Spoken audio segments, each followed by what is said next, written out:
As small kids, we would go out and play with minimal fears and inhibitions.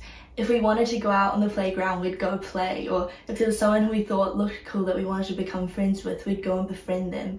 There was no internal thinking of, what if they think I'm weird, or what will this person think of me if I decide to go down this orange slide? Our curiosity distracted us from our worry, and we just went and did whatever we wanted. But as we grow older, society, I mean, it sounds cringe to say society conditions us, but we are conditioned to have this need for validation and to seek approval from other people, and we lose that sense of our curiosity superseding our need for validation. Hi everyone, I'm Stella, and in this video I'm going to be talking a little bit about the need for validation and how we can deal with it. I think caring what other people think of us is inevitable to some degree. It would be unrealistic to completely get rid of it, but we don't want to let it become a barrier in our lives, stopping us from becoming the person we want to be and reaching our full potential. So here's the main idea in a nutshell. When we know our value, we no longer seek it through others. Here's a couple of examples to compare. I enjoy helping others and am quite a good listener, and often when my friends or family are struggling, they come to me and tell me about what they're going through and trust me to keep it confidential. They'll often tell me, "Wow, Stella, you're such a great listener, you're so understanding." However, without them saying anything, I'm confident in myself because inside of me I know that this is a strength, since over the years I've trained myself to respect others and listen carefully, to be open-minded. I've always loved reading books and learning more about communication and putting that into practice. So I already know myself in this, and other people's words and compliments, of course I appreciate it and it warms my heart and makes me feel really happy, but fundamentally it doesn't affect my perception of myself. Now, I am also involved in debating, and I noticed this pattern that after a debate I tend to try and ask someone how they thought I did. And it could just come across as, I'm wanting feedback, but I realized that on the inside, underneath what was happening, is that I wanted someone to give me validation and to tell me, "Oh wow, Stella, you did so well," and "Oh, you spoke so well, you're amazing at debating." And the reason for that is that I lacked confidence in that area. If no one complimented me, I'd possibly start second guessing myself, thinking, "Oh, am I actually bad at debating? Did I not do well tonight?" I often would watch New Zealand debates with some of the best young debaters in the world who have amazing training and coaching, go and compete internationally. I would compare myself to them, see how great they are, and then create these high expectations for myself, which if I couldn't meet them, I'd feel really disappointed in myself, which spirals into a lack of confidence. When we're not confident, we have an ego void that we may seek to fill through others. I was convinced that other people's acknowledgement and recognition of my abilities mattered to my self-worth, and it fueled my self-esteem. I thought back to why I joined debating in the first place. I wanted to develop my critical thinking skills, my ability to think on the spot, improve my general knowledge, and overall challenge myself. And as long as I was doing my best, I could achieve all of these goals that I set for myself when I started out. And once I realized that, I stopped having that need to seek approval through others.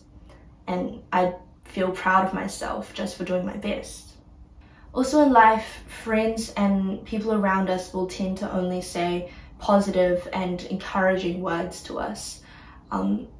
People tend to say, "You look so lovely today," or "You did so amazingly in that performance," whether or not they actually think that.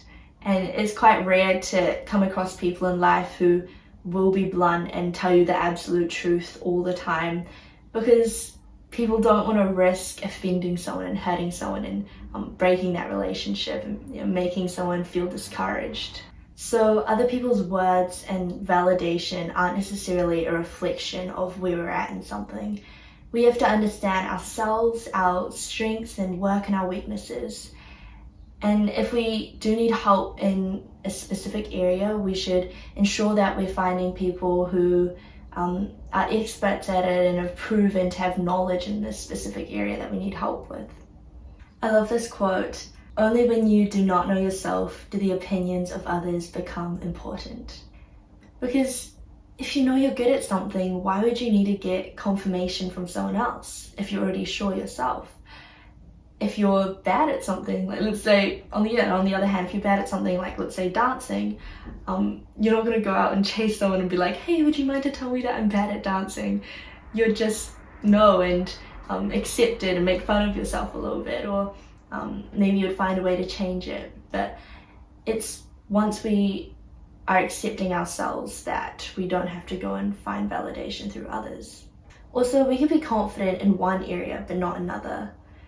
We have this tendency to label someone as completely confident or completely not confident. But you can appear confident on the outside, but on the inside actually feel really insecure, and vice versa. Or at work, you could be really efficient and get lots of tasks done and be really great. But then when it comes to your social life, you struggle and lack confidence in that area. And when we're little, we often get told that we're good at a specific area. We're the sporty kid or the smart kid or the funny kid. And once we identify an area that we're strong in, we continue to invest in that one area because we've learned that that's where we flourish and that's where we can get our validation. So we become sportier or more academic or make more jokes. We only strengthen one area of our life. But it's important to create a balance and to strengthen a number of areas so that we can become the best person and reach our potential. The thing is, validation from others as a source of confidence is not sustainable. That feeling of joy that we get from a compliment eventually fades. Imagine a girl, she's insecure in her body.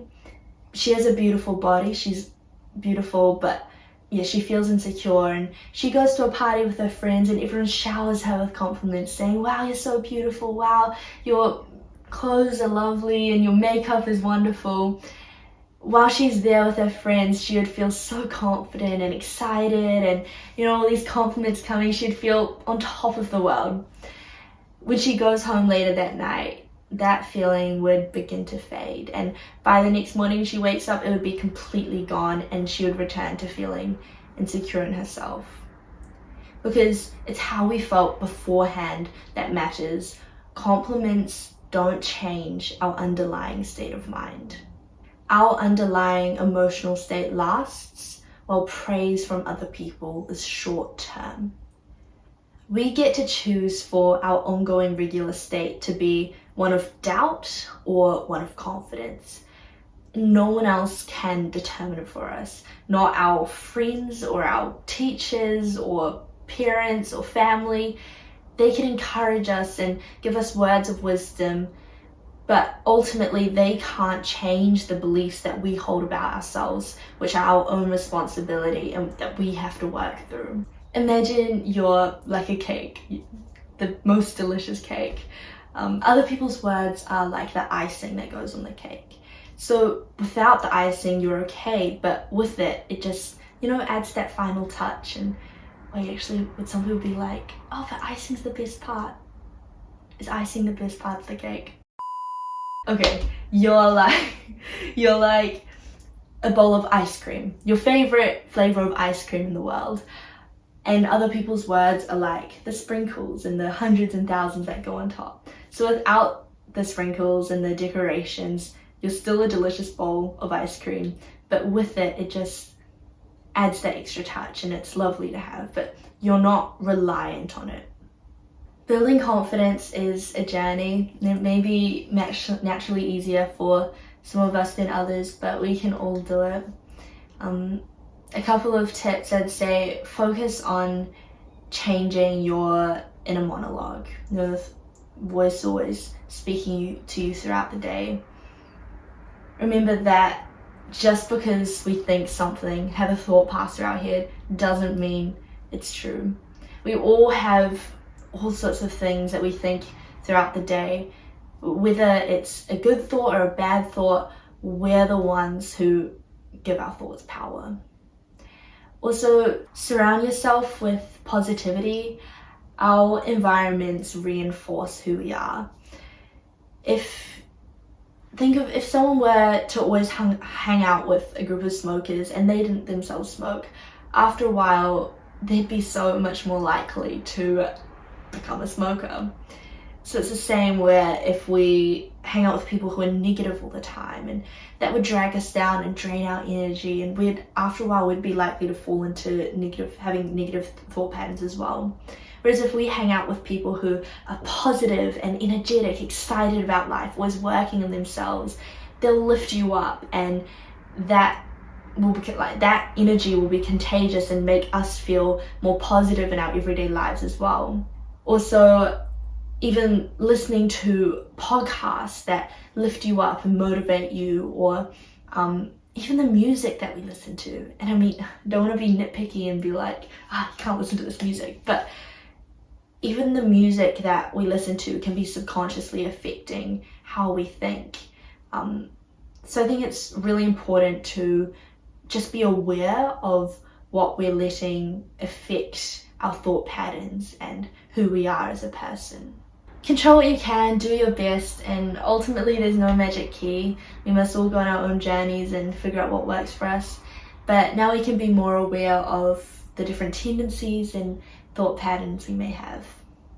Thank you so much for watching. Feel free to check out my website, stellaspirit.co.nz. I'll see you soon.